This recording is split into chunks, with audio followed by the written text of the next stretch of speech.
Yeah, right now we have Russ Taylor with Fayette County EMA on the phone with us right now. And Russ, thanks so much for taking the time with us this evening. I know it's a busy time this morning, excuse me. Just tell me what you're seeing right now. I know the folks in Fayette are probably hearing the sirens and are concerned about what's going on. Just get everyone up to speed on what you guys are seeing. Yeah, good morning. It's been a long night so far. Hopefully we're at the tail end of it, and we can get through these next little while without any kind of injuries or too much damage. Basically, we're seeing what everybody else is seeing with the information that's coming in from the National Weather Service, and being at night, obviously we can't have any spotters out there. It wouldn't do you any good. So we're really just going off of what the radar can tell us.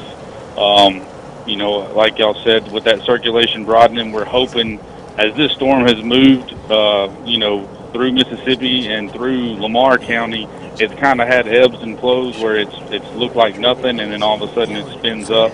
We're hoping right now that it's kind of cooling off, at least as it gets through, maybe gets through our area. Not wishing anything bad on anybody else. We just want to take care of our people. So, we're hoping for the best. We'll wait till it clears out, and then as soon as it's safe, we'll have emergency personnel down there as soon as we can, checking out if there's any damage or down power lines or trees or anything along those lines. Yeah, and just an update, the National Weather Service has canceled that tornado warning, so good news there for Fayette County. Yeah, that is. And just looking at what we saw, we did see this obviously track through the southern portions of Fayette County. What are some of the communities that this moved through that you're going to have to go back and make sure there's no damage or any injuries? Well, we'll start with Belk. That was kind of probably seems to be where it was strongest that's on the west side of the county down there in that southwest corner, kind of due east from Kennedy where it was spun up pretty good. So as soon as it's clear, we'll start at Belk and we'll work our way eastward. We'll hit the communities of Newtonville and Canaan, Stonewall, things like those areas in the southern end. We'll just make a sweep across the southern end of the county. We'll end up in, I'm sure we'll be at Berry at some point this morning and to Boley on the far eastern side of the county before we call it quits.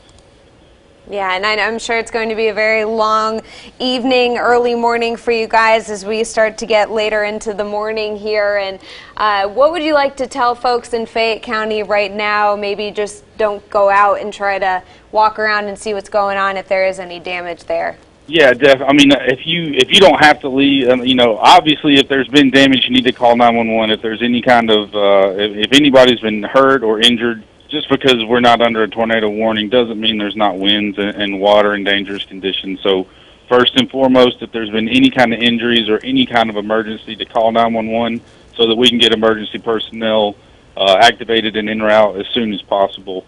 Second to that, if you don't have to leave your house or wherever your safe place is, your shelter-in-place location, just stay where you are. Really, once it's moved through your area, there's really not much anybody can do until the sun comes up anyway. If it's not an emergency, we really don't want to be putting anybody out there, in harm's way in the dark. We would rather handle everything once the sun comes up and everyone's situational awareness can stay, at a peak level. That being said, if you know for a fact there's a road being blocked due to debris or a tree blown over, or if there's down power lines, anything that has to do with power, obviously we can call Alabama Power and, they can get them involved. And anything that has to do with blocking a county road or county maintained road, we can get emergency crews working to clear that, just like I said, as soon as it's safe to have people out there. Well, Russ Taylor with Fayette County EMA, thank you so much for joining us, and stay safe the rest of this morning, and we really appreciate you taking time with us. Very great information to pass along to all the folks in Fayette County and all across West Alabama dealing with this right now. So thanks so much for joining us.